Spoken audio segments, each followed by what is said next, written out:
కృష్ణం వందే జగద్గురు. దేవుడు మనం ఊహించని సంఘటనలు మనకు ఎదురు చేసి ఆ సంఘటనల నుండి మనకు ఆత్మజ్ఞానం కలిగేలా చేస్తాడు. కేరళ రాష్ట్రంలో గురువాయూర్ ఊరి పక్కన ఉన్న పేరంపాలచ్చోరి అనే ప్రాంతంలో వృద్ధులైన 4 కృష్ణ భక్తులు జీవిస్తుండేవారు.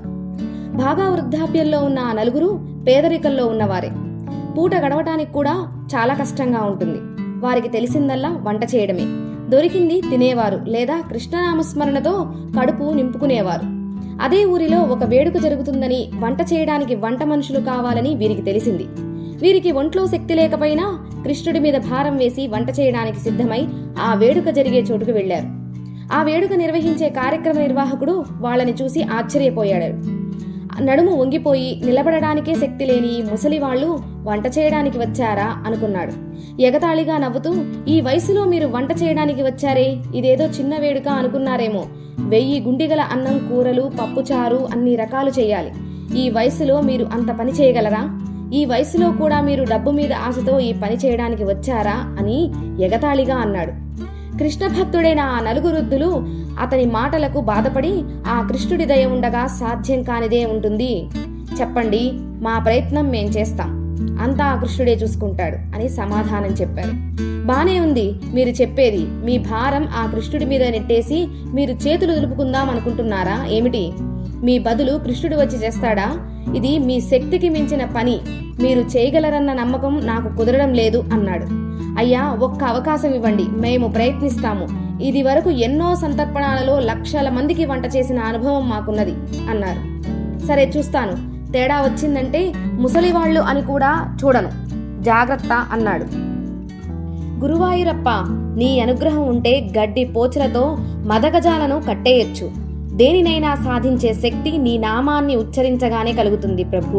నీ మీదే భారం వేశాము, మమ్మల్ని కాపాడు అని అనుకుంటూ వారు వారి స్థలానికి వెళ్లిపోయారు. మరునాడు ఉదయం తెల్లవారుజామున 3 గంటలకు నిద్రలేచి పక్కనే ఉన్న చెరువులో స్నానానికి వెళ్లారు. అప్పుడు వాళ్ళకి అంతకు ముందే పరిచయం ఉన్న నాగోరి అనే బాలుడు ముఖం కడుక్కుంటూ కనిపించాడు. వాళ్ళు ఆశ్చర్యంతో, నాగోరి, నువ్వు ఎప్పుడు వచ్చావు ఇక్కడికి అని అడిగారు. అప్పుడు ఆ బాలుడు, నిన్న రాత్రి మీరు ఇక్కడికి వంట పనికి వచ్చారు అని తెలిసింది. వృద్ధులైన మీకు సహాయం చేయడానికి నేను వచ్చాను అని అన్నారు. ఆ 4 చాలా సంతోషం కలిగింది. అందరూ స్నానాలు ముగించుకొని బయలుదేరారు. వంట పని మొదలుపెట్టారు. ఆ 4 ఏదో కొంచెం సహాయం చేశారు, కానీ ఆ బాలుడే వంట మొత్తాన్ని చకచకా పూర్తి చేశాడు. ఉదయం 9 గంటలకల్లా వంట మొత్తం పూర్తి చేసి దేవుడి నైవేద్యం కోసం పొంగలి, పులిహార అన్ని రకాల వంటలు సిద్ధం చేసి ఉంచారు. అందరూ ఆశ్చర్యపోయారు. వాళ్ళని చూసి ఎగతాళిగా మాట్లాడిన కార్యక్రమ నిర్వాహకుడు కూడా ఆశ్చర్యపోయి వారి శక్తియుక్తులను తక్కువగా అంచనా వేసి చులకనగా మాట్లాడినందుకు పశ్చాత్తాపడి క్షమాపణలు చెప్పి 4 కృష్ణ భక్తులకు ఘనంగా సత్కారం చేసి పొగిడి ఇవ్వవలసిన దానికన్నా ఎక్కువగానే డబ్బులిచ్చాడు. వారికి వంట చేయడంలో సహాయం చేసిన నాగోరి గురించి ఆ కార్యనిర్వాహకుడికి తెలియదు. వారికి సత్కారం జరుగుతుండగా, నేను త్వరగా గురువాయూరికి వెళ్ళాలి, నా కోసం అక్కడ ఎంతో మంది వేచి ఉన్నారు అని చెప్పి నాగోరి భోజనం కూడా చేయకుండా అక్కడి నుండి వెళ్ళిపోయాడు. ఆ 4 భక్తులు భోజనం చేసి గురువాయూర్కి వెళ్లారు. వాళ్ళు ఆ ఆనందంతో ఎంతో సహాయం చేసిన నాగోరి గురించి పూర్తిగా మర్చిపోయారు. గురువాయూర్లో దర్శనం చేసుకుని వాళ్ళ 4 వాళ్ళ సొంత ఊరికి వెళ్లిపోయారు. ఆ రోజు రాత్రి 4 ఒకే కల వచ్చింది. ఆ కలలో గురువాయూరప్పర్ కనిపించి, భక్తులారా, నాగోరీలాగా వచ్చి మీకు వంట పనిలో సహాయం చేసి నాకు కూలీ ఇవ్వకుండానే వచ్చేసారే, నా చేత పని చేపించుకొని కూలీ ఇవ్వకపోవడం మీకు న్యాయమేనా అని అడిగాడు. ఉలిక్కిపడి లేచి ఒకరినొకరు చూసుకున్నారు. ఆశ్చర్యం, అందరికీ ఒకే కల వచ్చింది. అది కల కానే కాదు, అందరికీ ఒకే దివ్య దర్శనం సందేశం లభించాయి.